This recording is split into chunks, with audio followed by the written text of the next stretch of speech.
Yes, I'm talking about this tool we developed for launching these Python applications on very big, very large, very big supercomputers. So my name is Feng. I'm from Berkeley, and my collaborator, for developing these applications is a grad student, Nick Hand. Also, we work both in Berkeley. So to set up some context, so why do we care about doing Python on supercomputers? We have to take a look at what we actually do. So we do this kind of cosmology simulations where we cut a piece of universe, stuck a bunch of particles to it. In this particular simulation, we roughly put in 1 trillion particles in this volume and evolve it. And in the end, from this simulation, we identify features and study their physical properties. And it turns out those things will tell us something about dark energy and the fate of our universe. This is the sort of stuff we do, and most of these simulations, we run them on supercomputers, and data is produced on supercomputers. It's been known to be a problem to move this data out from supercomputers, so we are stuck there to work on these HPC systems to analyze our data. So, turns out that's not really a curse, because what we do with this cosmology simulation data, or with cosmology data, is we do a lot of Fourier transforms on them. And if you know what we do with Fourier transform, in the end, we do matrix transpose, right?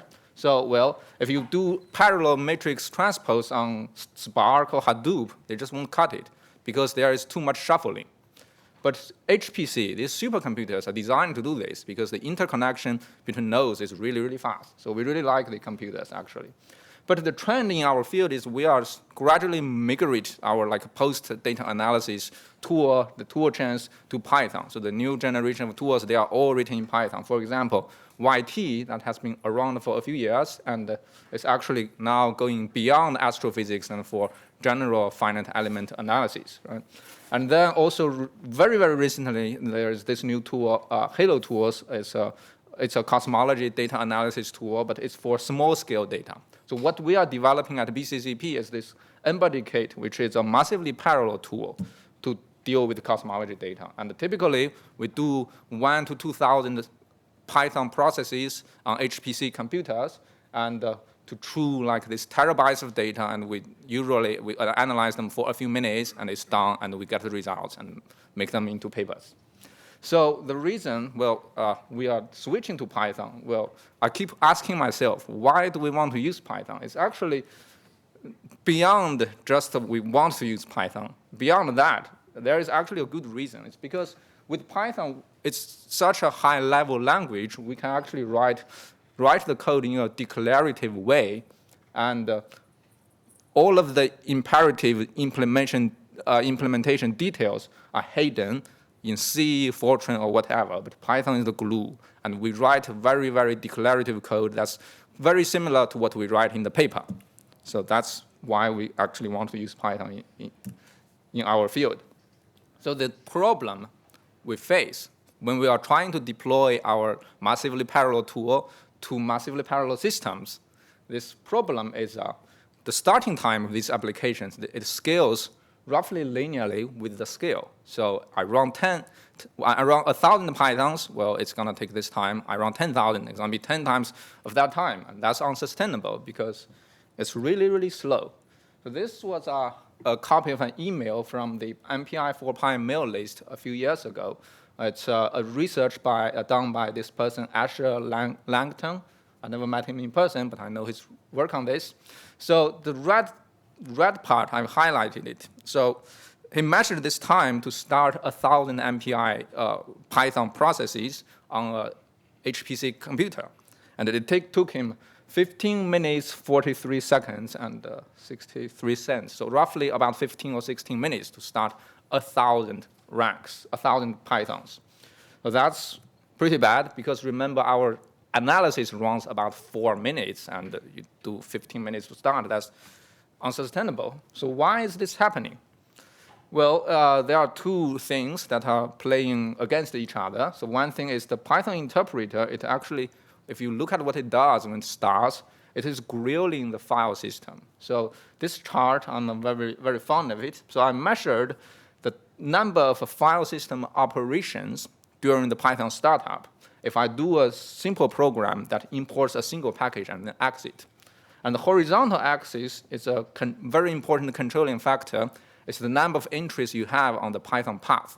So you see, well, I really want to go there and point at things. Okay.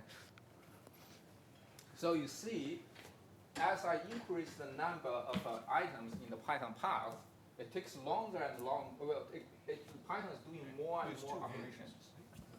Okay. Python is doing more and more operations, and it goes linearly. The worst offender is number, if you can read it here, the cyan line, because it uses so many files. Right? So, and if you do Python 2, the solid line, the Python 2 is number, and you have 20 items on the Python path. Well, 20,000 file operations just there. But Python 3, the PEP like 302, it's improving things a lot. So it's about a factor of 3, but it's still 4,000 or 5,000 operations to just import this useful package. So, what do I want to say next? It's not very good, right? But you think, well, that's not an issue on my laptop, right? I type Python, half a second, I get the I get my script running and started. Why is it a problem on supercomputers then? Well, we have to take a look what happens in a supercomputer. So this chart shows you the relevant pieces of a supercomputer in this problem. So for us, well, the supercomputer is made of a bunch of computing nodes where we run Python. Well, these nodes we'll start Python in them. And then there is a global shared file system where Python is installed. So somehow we have to move Python from here to the computing nodes and then start them, right? So the way it is done, if you naively launch this Python application, it's through this network. So every node will ask for the files. And they all first have to come to here. This thing, we call it the metadata server. It's a very important piece of hardware. It knows where, for any file, it knows which data server is storing that file. So this node requests the file, come here, find the file, read it. Another node, come here, and this guy comes here again. So this scenario is illustrated on the next slide. We have a bunch of crying Python, crying babies, each asking for files, 20,000 of them, and they just keep asking this single metadata server. It's beefy, it's very fat, it has many CPUs, a lot of memory, but there is a limit, it can handle things. So when you have millions of requests to this metadata server, it just will do its work, but it will never finish doing that. So these guys, these crying Pythons will just wait for a confirmation the file doesn't exist, so it can proceed. And the real beefy part of the file system is still sitting there, not doing anything yet. So that's exactly how we got 15 minutes. How we got a 15 minutes time to start a simple Python application. And actually, if you add up the numbers, it makes sense because, well, 15 minutes is 900 seconds. So it's roughly 1 second to start a Python. So basically, that's consistent of starting one single Python if you type it on the command line on the supercomputer. So essentially, all of these instances, they are started in serial. So we have a massively parallel system, but we are starting this application sequentially. So that's pretty bad. And well, the solution is rather well known, actually. So it's a very simple idea. It sort of has some brutalism built in it, right? So it's like, if Python wants the files, then we just gave Python these metadata files. But the global file system is making us a trouble, so we just bypass it. So over the years, many solutions have been proposed, implemented, and they all work really fast, really fast. You build everything statically into Python, so that application directly launches. It never has to talk to the file system. Implement a bunch of hooks, so when we are importing a package, looking for a file, well, instead of asking the file system, it will ask one particular process and go there and look for the data. Or recently, very recently, virtualization on containers. So you build a giant application image and say, I'm going to mount that image on the computing node and use there. So I bypass the metadata, directly access that image. So these are the approaches. And, but to us, we feel being fast is not enough, right? These solutions, they are fast, they eliminate most of these requests to the global file system, but we also want the tool, the method of launching Python application to be Python, right? We want to be compatible to the real Python. We don't want it to be doing something very different such that I have to modify my application when I'm moving my program that is developed on a laptop to a supercomputer. I don't want to change it. I want it to be the same and it runs. And we want the way we deploy the updates to be incremental. We don't want a giant image because we are modifying the program every day, right? So if every time we modify a single line, we're building a gigabyte image and mounting it, that's not very good. Also, we want this to be really, really naive. So we don't want to bother the system admin every time we are starting a program. We just want to be able to do our thing quietly and run it. So over the years, well, none of these previous solutions actually achieved these four criteria. So, but things have improved. Things have improved a lot, and the environment has changed, and things are getting more friendly. So the first thing is supercomputers nowadays, we can finally load shared libraries. So that's an achievement. And then the memory on these computing nodes are getting bigger and bigger, so we can actually store data on the memory, like 1 or 2 gigabytes, and you don't feel it, because each computing node has about like 60 or 100 gigabytes of memory. And what is the most important thing is actually now we have these universal x86 64-bit Python distributions that runs on your laptop and the same way on the supercomputers. So we can actually write the same code and run it on both places. So given we have all of these advances in technology, we can actually do it much better. So here is our solution, and we did a benchmark.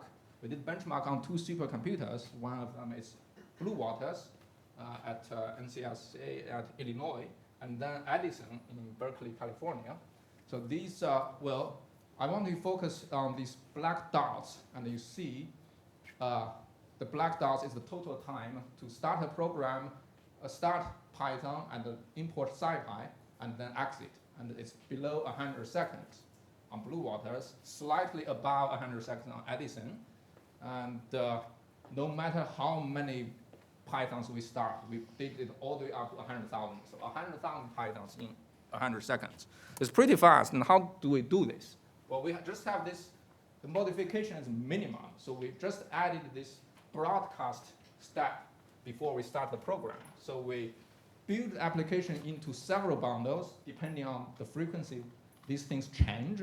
So some of them change more frequently, so it's smaller, but it's smaller, and that's faster to build. And then this single program will take these bundles and just directly deliver them to these local file systems.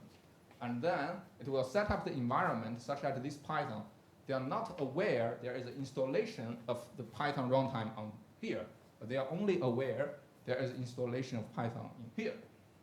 Then they never really talk to this global shared file system, and to them, they just think, I'm running on a laptop. So they are very happy. But why do we want this incremental deployment? Am I running out of time? No, you're not. I made a mistake. Okay, well. All right, so the reason we want to do incremental, do this like several bundles and do things incrementally is because if you look at a Python application, it's actually quite big. It's not just that small script you write. To run this thing, we need the supporting operating system libraries. They barely change, but it's on the order of 10 megabytes or so. And we need the Python interpreter. We also need the Python runtime library, which is kind of big, 100 megabytes or so. And then we need this entire scientific computing environment with SciPy, NumPy, Numba, Matplotlib, all of these. It's about on the order of 100 megabytes. And now we have the application, the specific packages this application wants. That can be big, can be small. Let's say it's about 10 megabytes. But these things, they do change more frequently than the environment and everything above. And finally, we have the application that we are hacking. We're changing it like every minute or so and then rerunning it. But this guy is really, really small, so it's always changing. And the way we deal with this is that we don't build all of this into a single giant image, but we split it into 3 parts. The supporting environment that doesn't change, we provide a tool to build it into a bundle. And then the application-specific dependencies, we provide a tool to directly convert a pip name into a bundle. And in the end, the real program you are developing, we provide a tool such that in the job script, you bundle it before you launch it. So you never forget to update the bundle, because it's bundled when you run the job. So here is the example of like what we do with this, with making these bundles. I mean, it's really, really simple. You know the path, give it a name, it will make a bundle. And you know the package name, give it a file name, it will make a bundle. For MPI, you always have to tell it which compiler to use, right? And then if you give it a HTTP address, you can also make a bundle and then later on deploy it. So it's quite straightforward, all of these. And when we run the job, so this is an example job script. It uses about 1,000 CPUs. So we actually have built this into NUSC. So if on this computer we load the 3.4 version of Anaconda, then the script will be able to tell, okay, I should look for 3.4 version of Anaconda's bundle and deploy it. And then my application, I can deploy selected path from the application, and then I'll run it. It will be run from this local storage system, so they never have to talk to the global file system. And in summary, so we think launching Python massively parallel is no longer a hard problem. And we have a solution here, Python MPI bcast. So it's Python, it's MPI, and there is a broadcast before you start Python. So that's where the name is from. So, and this solution is fast, it's compatible to your laptop, it deploys the changes incrementally, and it doesn't require the admin to be aware you are doing something nasty.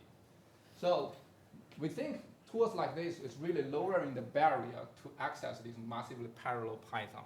So we can write massively parallel Python programs and use this tool to start them. So there's this thing, you can now do this, right? You can now do this. And for us, going massively parallel is really, really useful, because we can now run our application on thousands of CPUs instead of tens. And things that used to take hours or days is now minutes. And that can allow us to experiment more and fiddle more and find more science. So it's really, really also lowering the barrier to access data and science. And a few final words. So if you are writing massively parallel application, and we have this right tool to get the application started. And if you want to deploy this Python MPI bcast at your site, contact us. The idea is not I want you to use our tool specifically, but the idea is if we write more massively parallel Python applications, then these supercomputer vendors will actually fix their supercomputing system. So we don't have to do any hack anymore to use it. And eventually, there will be one day this Python MPI bcast will be obsolete. And given its ugly name, we will be really, really happy. So you can find us by searching for GitHub and the Python MPI bcast. I believe it's the first item on Google. So thanks.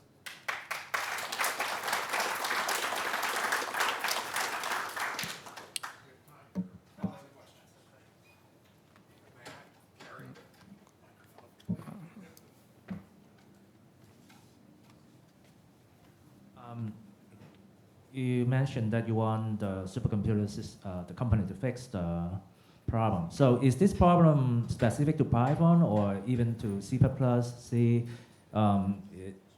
Would they have the same problem? So how general the problem is?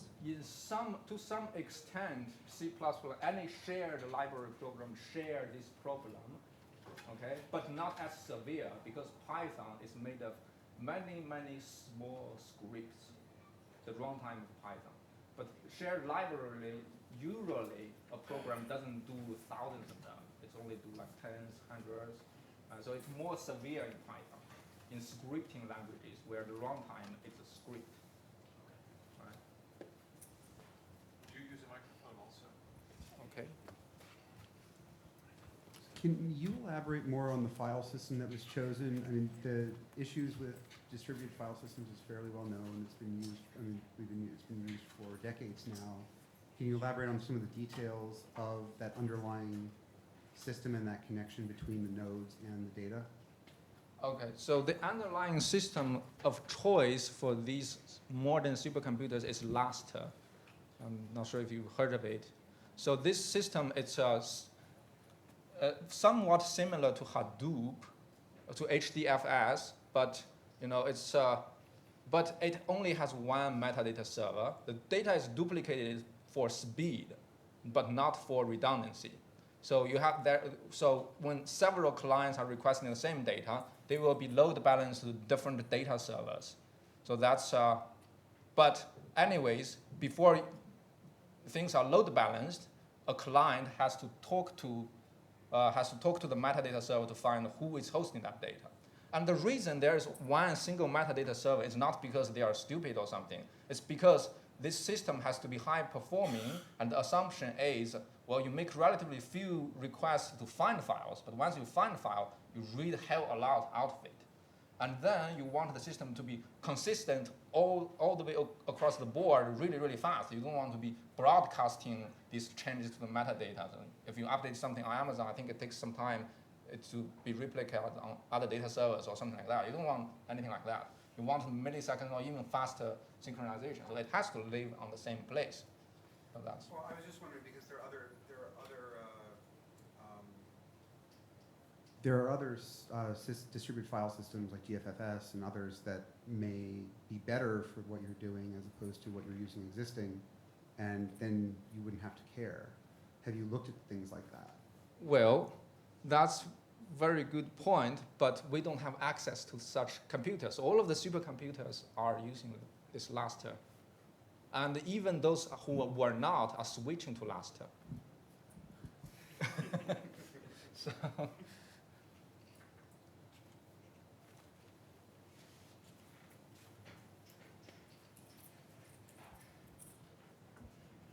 Just adding a little to the conversation, I think once you get at certain large enough scales, like the choice of parallel file system is kind of moot, especially at the types of scales you're talking about.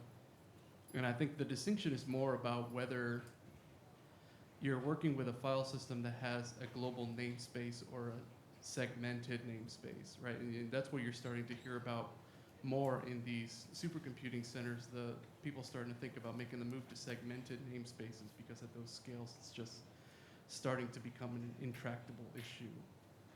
So. Well, I think, segmented namespaces, it probably won't really help because all of these are the same name. You hash it by the name, but they go to the same place. Well, if you could come up with a data scheme that would actually spread out the files, I mean, it's not really relevant to this particular case. Yeah. Have you thought about implementing this using like an import hook so you could avoid that bundling step? Yes, well, actually, years ago I played with following Asher Longten's approach. I've played with import hooks. There is an incoherent problem with import hooks. So inherent problem, let me find the best way of stating this. So we run the program, and ideally you think all of the program, they have the same firing sequence when they are importing libraries, right? We make that assumption, then everything is easy.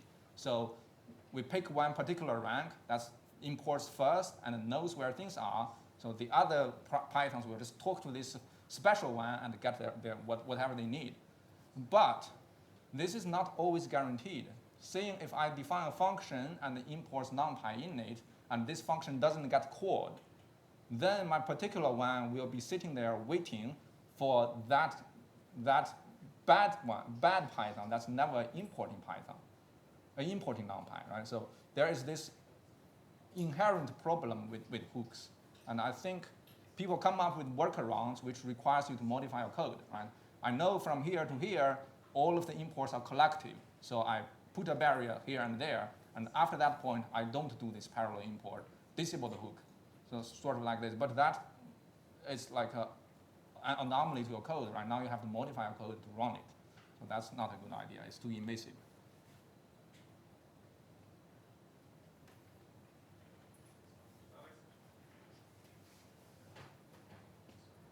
So if I understand properly, you're actually moving the Python to each node on local storage. Is that correct?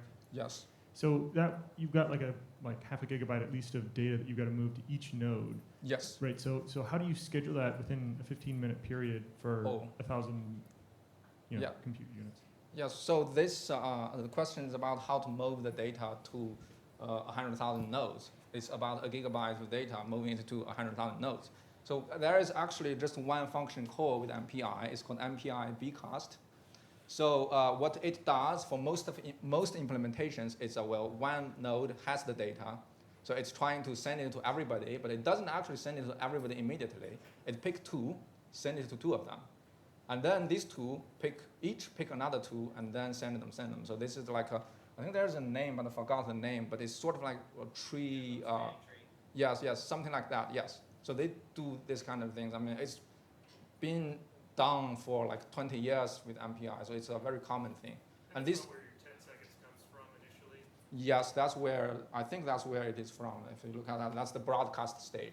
So it's amazingly fast. Also, the network of these computers are amazingly fast. So we do this like a gigabyte broadcast all the time. It's not an issue.